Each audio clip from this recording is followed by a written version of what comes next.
सुने और इसे शेयर भी करें। जो डेवलपमेंट से खबरें मैं आपके सामने रखता हूँ। इमरान खान से रात को बड़ी स्पेशल वीआईपी मुलाकातें भी हुई। अलकादिर केस सुनवाई के लिए लग गया। वजह क्या बनी?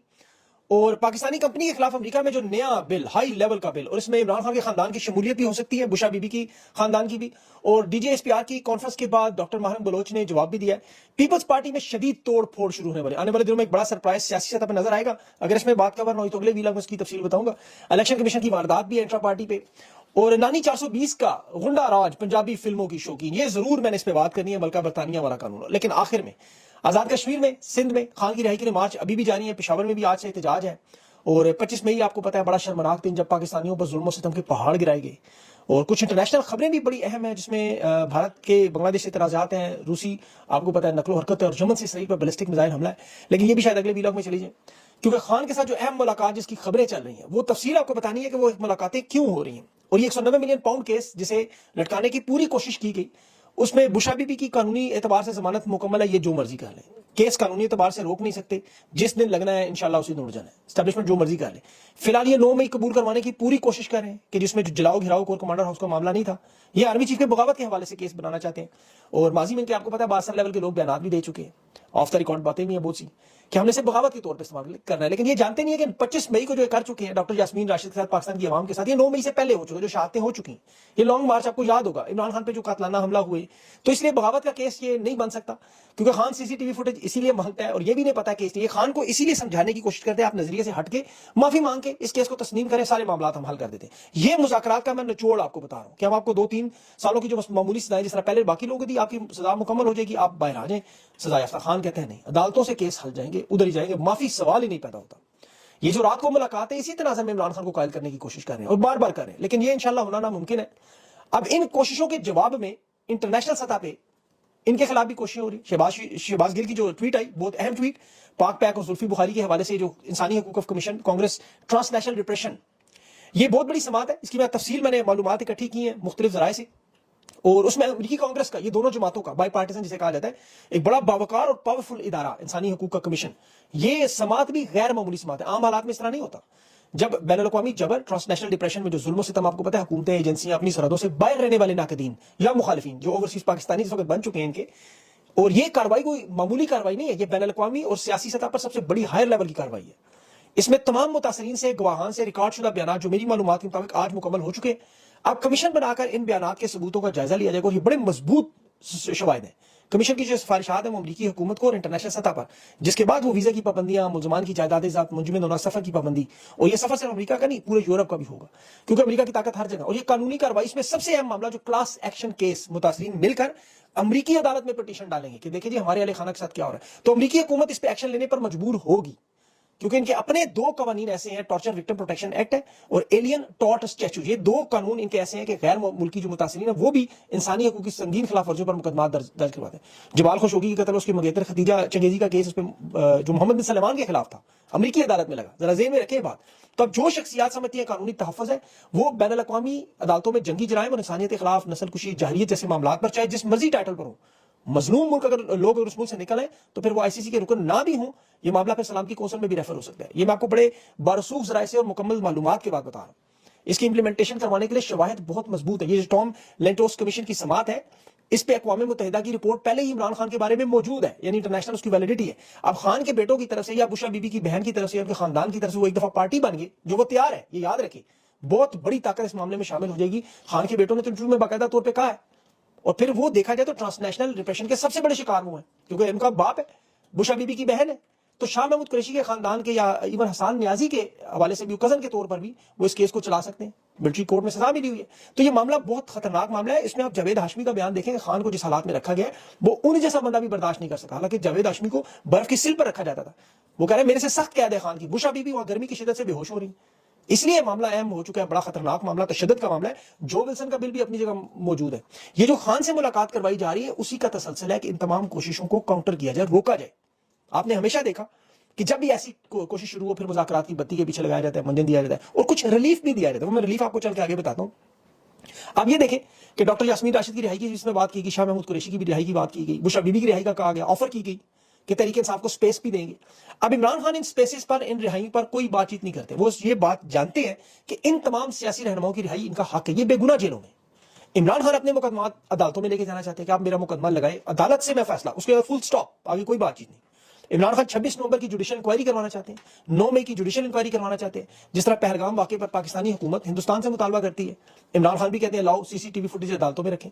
जिस तरह पहलगाम वाकये के सबूत मांगे जाते हैं, इमरान खान ने जो तमाम मजालिम उनके साथ हुए वो तमाम किरदार उन्हें सामने लाना चाहते हैं। जिस तरह हिंदुस्तान और पाकिस्तान खुजदार के और पहलगाम के वाकये के जिम्मेदार सामने लाना चाहते हैं। अब मामला यहाँ आकर फंस जाते हैं, क्योंकि आपको याद होगा खान के ऊपर कातलाना हमले की जो एफआईआर थी, अरशद शरीफ के कातलों के नाम थे, या मुशर्रफ हो, जियाउल हक, इन तमाम मामलों में लोगों को बचाने की जो हमेशा कोशिश की गई, जो बिल आखिर अपने अंजाम तक पहुंचे जरूर है, ये बात याद रखें।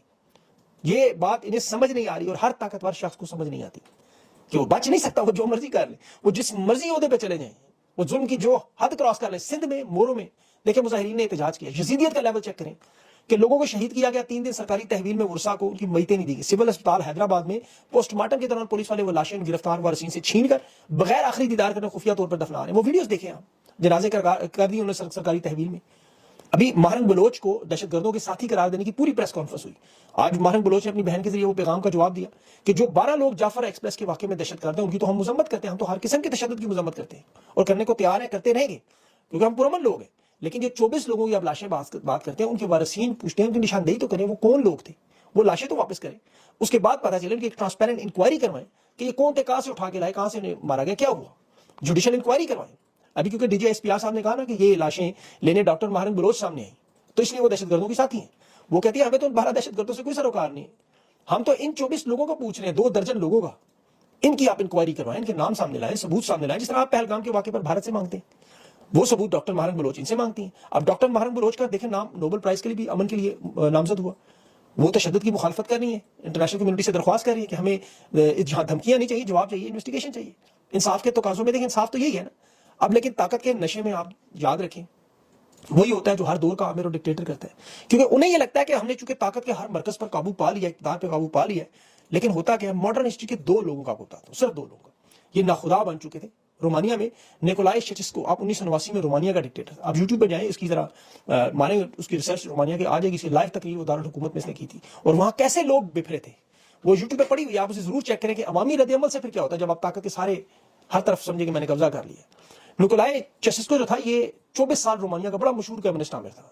24 साल इसने इक़्तिदार के लिए अदालतों को, मीडिया को, खुफिया इदारों को हिटलर की तरह या किम जोंग की तरह काबू कर लिया। अवाम पे महंगाई थी, जुल्म था, आजादी इज़हार राय छीन ली, ताकत के नशे में था। लेकिन चंद मिनटों में इसका इक़्तिदार खत्म हुआ, चंद दिनों में। ये 24 साल रहा। मैं आपसे बार बार कहूंगा, आपसे चेक करें जरूर यूट्यूब पे वीडियो 1989 की रोमानिया के डिक्टेटर की, जिसने नहीं देखी वीडियो में बता दूं, रोमानिया के दारुल हुकूमत की सरकारी जो बिल्डिंग थी, वहां से अवाम से खिताब करता, लाइव तकरीर, लाखों लोग टीवी पे देख रहे थे। इन्होंने प्री रिकॉर्डेड बहुत सारा मामला रखा हुआ था, जैसे तालियां बजानी है, बड़े बड़े स्पीकरों पे नारे, वो जो मकबूलियत के लिए आपको पता है हर डिक्टेटर का काम होता है। तकरीर शुरू हुई उसी स्टाइल में जैसे अवाम को मुखातिब करता था। मजमा पहले खामोश हो गया, बिल्कुल पिन ड्रॉप साइलेंट, फिर एक नारा गूंजा, फिर दूसरा, फिर तीसरा, फिर देखते ही देखते लाइव तकरीर के दौरान अवाम ने चीखों पुकार ऐसी मचाई, इसने बड़ी कोशिश की लोगों को चुप कराया। इसकी बीवी खड़ी थी साथ, अलीना, और दोनों की घबराहट और वो आवाजें उस वीडियो में मौजूद है। रेडियो टीवी ने फौरन नशियाती राब्ता बंद कर दिया, और 2 घंटे, सिर्फ 2 घंटों के अंदर निकोला को, वो उसकी बीवी हेलीकॉप्टर पकड़े मुंह से भागे। लेकिन अवामी बगावत फैल गई थी, फौज और पुलिस में भी बगावत फैल गई थी, और 25 दिसंबर को 4 दिन बाद इसे गिरफ्तार करके मुकदमा चलाया। इस पे करप्शन का, अपनी अवाम को मारने का, गद्दारी का, बहुत सारे मुकदमा थे। फायरिंग स्क्वाड के सामने खड़ा किया, और 24 साल का इक़्तिदार 24 सेकंड में पानी के बुलबुले की तरह खत्म। ये सिर्फ एक जगह नहीं हुआ, अशरफ गनी आपके सामने है, शेख हसीना है, बशार ये सब आपने अपनी आंखों से देखी है। ईदी अमीन युगांडा का बड़ा बदनामी जमान फौजी हुक्मरान, युगांडा की सिविल हुकूमत का जब इसे तख्ता उल्टा इक़्तिदार पे आया, ये भी अपने आप को फील्ड मार्शल के ओहदे पर ले गया, ताहयात सदर होने का। और ऐसे ऐसे टाइटल इसने लगाए जो आज भी मजाक के तौर पर, जुगत के तौर पर, मतलब फातेह सल्तनत बरतानिया, मतलब कुराए अर्ज की बरी और तरी का मतलब इंचार्ज। ये मैं मजाक नहीं कर रहा। युगांडा के उस मुंतखब सदर था मलून ओलोंदे, उसका इसने तख्ता उल्टा, बरतानी फौज का ये ट्रेन था, मार्शल लॉ लगाया, मुल्क पे कब्जा किया, रंग बरंगे। एक इसका टाइटल था प्रेसिडेंट फॉर लाइफ, और एक जगह तो ये स्कॉटलैंड का अपने आप को बादशाह भी कहलवाना चाहता था। ये गुरूर और खुदपरस्ती थी, जो अंग्रेजी में कहते हैं ना मेगालोमेंचस की, वो एक कैफियत थी, नशे की हालत। 3 से 5 लाख लोग इस युगांडा में मार दिए, सियासी मुखालफिन सारे अकलियतों को निकाला, और उसमें पाकिस्तानी और भारतीय भी थे बड़ी तादाद में उस दौर में युगांडा में। इसका इक़्तिदार 1989 में खत्म हुआ, जलावतन हुआ, फिर 2003 में बड़ी बुरी तरह मुशर्रफ की तरह, आपको मुशर्रफ का हाल जिनको नहीं पता कभी पढ़िएगा, कभी सिकंदर मिर्जा का हाल पढ़े, ज़ियाउल हक का देखें, बिल्कुल वही हाल, इसके अंजाम वही। तो ये मामला है सारा। अभी रिलीफ की जो दावत दी जा रही है तहरीक इंसाफ को, उसमें अभी सियालकोट में देखें मियां बात फारूक उमर डार के साथ मुहिम चला रहे हैं, इंतखाबी मुहिम, वहाँ कारोबार ताजरों के साथ हल्के में बाकायदा रैलियां भी हैं, जलसे जुलूस भी हो रहे हैं, और ये बड़े से बाद आपको एक तब्दीली नजर आ रही है। पंजाब में 2.5 साल से आपको पता जो फसाइयत चल रही है, जो गुलू बाट तबाही और बर्बादी में चाहते हैं, इन्हें कहा जा रहा है इसमें हम कमी लाएंगे, खत्म नहीं करेंगे, कमी लाएंगे। इसीलिए तहरीक इंसाफ को थोड़ी बहुत रैलियां निकालने देंगे। पंजाब में आप देखें झंडा नहीं निकालने दे रहे थे, अब निकल रहे हैं। पहले तो वो खुल जाते थे ना इनके, वो पटे खोल के धावा बोल देते थे, अब नजर आ रहा है। उसमें पंजाब में खौफ, आलिया हमजा की दलेरी, मियांबाद फारूक की दलेरी, उमर डार, ये जितने लोग भी हैं जिन्होंने देखे जानी माली हर तरह की कुर्बानी देखे, अब डर और खौफ तो उन्हें नहीं रहा। अब सवाए खुदा न फांसी घाट के अलावा तो कुछ नहीं कर सकते। शाते ये लोग दे चुके हैं, माली कुर्बानियां दे चुके हैं, अब इनसे क्या छीनना है इन्होंने। तो वैसे भी अब ये लोग पुरअमन तहरीक चलाने के लिए आपको चाहिए। इसी तरह आपको पता है जैसे कराची में भी जैसे अवाम निकल रही है अपनी मदद आपके तहत, अगर तहरीक इंसाफ के अंदर ये इंतजामी मामलात में बद इंतजामी खत्म कर देना अगर आप, क्योंकि क्यादत इसमें शामिल नहीं थी जो कराची में हुआ, और ये मसला मुझे तहरीक इंसाफ में नजर आ रहा है, क्रेडिट का चक्कर, क्रेडिट लेने के चक्कर में सारे लगे हुए।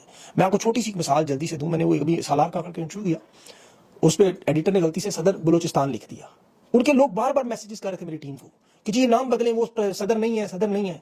बार बार वो टीम वाले बेचारे के देखे जी ये सारी मुबारक भेजी जा रहे हैं। सदर लिखने से कौन सी क़यामत आ गई भाई? आपके पार्टी के चेयरमैन इस वक्त निगरान है, वो चेयरमैन लिखते हैं, बैरिस्टर गौर साहब। आप उन्हें कुछ नहीं कहते। अलीमा खान ने भी खुद कहा कि वो डाकी से ज्यादा उनकी अहमियत नहीं है, वो निगरान है, खान के पैगाम लाते हैं। लेकिन सदर लिखने से पार्टी के अंदर मसला शुरू हुआ बलोचिस्तान में। मतलब उहदों पर लड़ाई देखें सर, इस लेवल पे इख्तलाफात, मतलब ये कसम से कल कामयाब हो जाए। मेरा तो नहीं मशवरा, ये टूट फूट का शिकार ना हो, ये उहदों के चक्कर से निकलें, एक दूसरे के हाथ मजबूत करें। जब आ जाए ना इक्तदार में, ताकत में आ जाए, खान रिहा हो जाए, तो फिर लड़ते रहे जितना मर्जी। कुर्बानियों का रजिस्टर तो सबके हाथों में है इस वक्त, किसी की ज्यादा किसी की कम, लेकिन जुल्म तो सबके साथ हुआ, ये तो हम सब जानते हैं, पूरे पाकिस्तान के साथ। फोकस खान की रिहाई पे रखें। अवाम ये मामला इससे पहले अपने हाथ में ले ले। तहरीक इंसाफ की क़यादत को देखें, लाएअमल तारीख देनी होगी, इनके पास अब कोई रास्ता बचेगा नहीं। वरना ये नौजवान जो है ना, सदाम तरीन है, सलार काकड़ है, वो खुरम ज़ीशान है, आलिया हमजा है, जुनैद अकबर है, वो आबाद फारूक है, सिंध में, कराची में, आपको जगह जगह ये नौजवान मौजूद है।